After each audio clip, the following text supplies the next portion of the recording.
Hi everyone, it's Seth. First of all, I'm wearing this outfit and Beth Leavel asked me why. Say hi, Beth. I said hello. I asked him. I walked in immediately. It's like, what? What? Okay, Number 5? Yeah. I went to Oberlin, so my partner James and kid, they were at Housing Works, they bought it for me. They're like, oh, now you look like a football player. So I wore it proudly. Someone came up to me in the street and I was like, I'm a football player. They're like, actually, that's from the Oberlin women's rugby team. Now what? Check, please. Now what? Check, please. Okay, so we're still eating. So Beth Leavel and I met doing Some loving. I was so Why so good in funky? that. I've been so good in that part. I'm just embracing my inner. She was Rizzo, and then she wound up directing it. And let me say that she was pregnant at the time, and now that baby is how old? 22 and a half, almost 23 years old. I don't know how that's possible. That's how long us bitches have known each other. That's right. Okay, so back to the level. First of all, speaking of kids, Yes. you're doing, what's the show? Elf. You're doing Elf. Elf again. So last year, or 2 years ago, she was at my SiriusXM show and singing with this little boy. Matthew. And she goes, watch this little kid, he can belt higher than me. So literally, as she's performing the number in character, she breaks character, looks over, and points right before the high note. You know, it's a skill that had to be recognized. And only Seth, of course, would go, wow, he hit that D, and you're like stuck way on that B, lazy singer. I'm like, yeah, he can sing it great. Just ridiculous. That same little boy now talks like, How like this? Hey, Beth, how's it going? He used to be like, hey, Beth, how's it going? Now, we would have to reverse the notes, and I can't do that. So. you got your comeuppance. I got my comeuppance. Okay, so Beth Leavel is from the South. By the way, your name is not really Beth Leavel, isn't it? Something like No, it's Beth Leavel. Patsy May. Only when I was in trouble. Lose what? Lisbeth Lynn Level, you get in here right now. Don't make me. I'm going to count to 3. It's like, There's always a Lynn. There's always something. Always a Lynn with a Southerner. Okay, so we're gonna talk about Beth's first big audition because people are always saying like, how do you make it in the business? So I think this is a real good story about grit and determination. First big show you tried out for was Those Dancing Feet. It was a big fat hit back in the early 80s. So discuss, go. Okay, so I moved to New York, and I made the mistake of thinking I was a dancer. So let me just tell you this story that I have not told you. One of my first auditions in New York was sitting at the Winter Garden Theater in my leg warmers, jazz pants, probably a headband for Cats.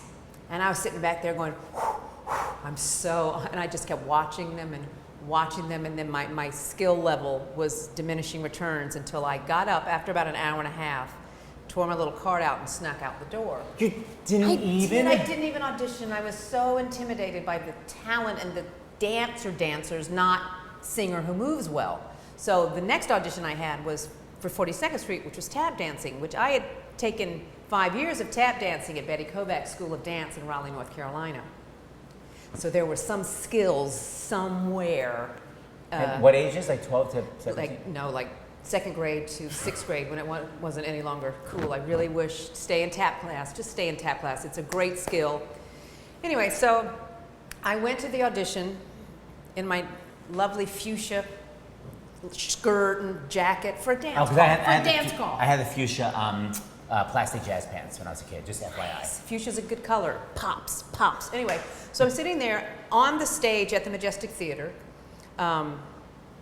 because lots of times, not so much now, but you audition at the theater, and there was like the ghost light and like a row of suits and the people that were running, and it was horrifyingly intimidating, terrifying, and just unbelievable an experience. And there was Michael Stewart, and here I'm in a dress, and I'm singing I got rhythm at the top of my lungs, and he was so kind. He loved I read the scene. He loved my comedy and my voice. What role?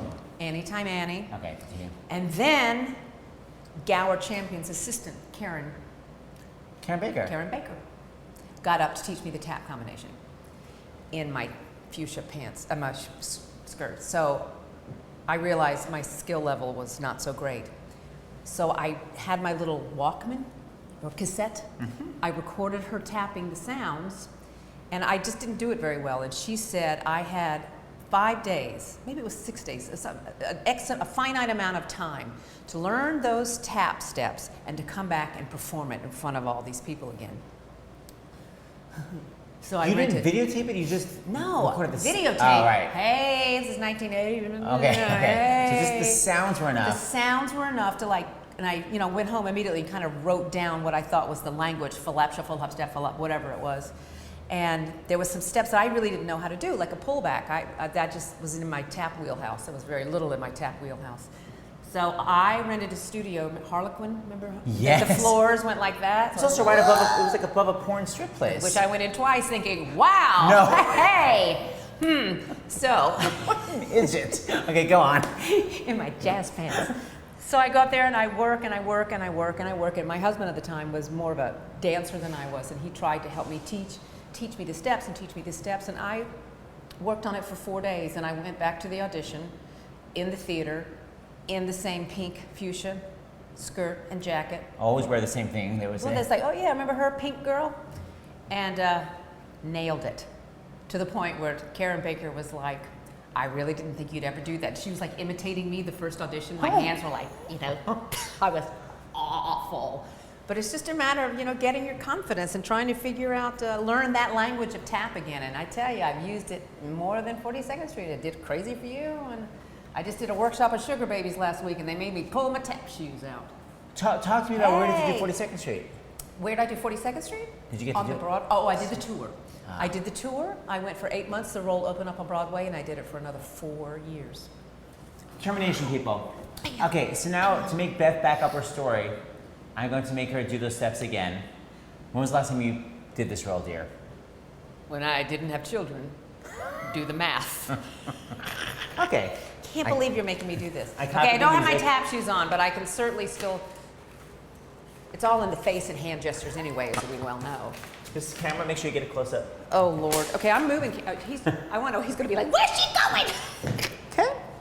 Now, by the way, this is the scene where Sassy Anytime Annie, all the girls go to like the Sassy diner, I guess. It's some cafe that they all hang out at. It'd be like Joe Allen's or Charlie's or Sam's, where Yes. that used to be. And then at the end, the waiter appears after they tap their way to the diner. But I'm giving Peggy Sawyer a challenge step because she thinks she can tap, and it's like, watch me, who doesn't really know how to tap dance, but fake it really well afterwards. I challenge thee. Okay, ready? Anytime Annie? Yes, ready? Yes. This got her the gig. 5, 6, 7, 8. Yes, always better than aerosols. Here we go, pull out.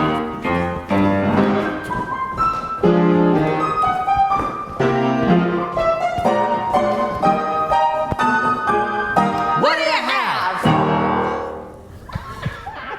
What did you do here? I didn't like the clothes on. Okay, that did it. I'm out. Cut the camera.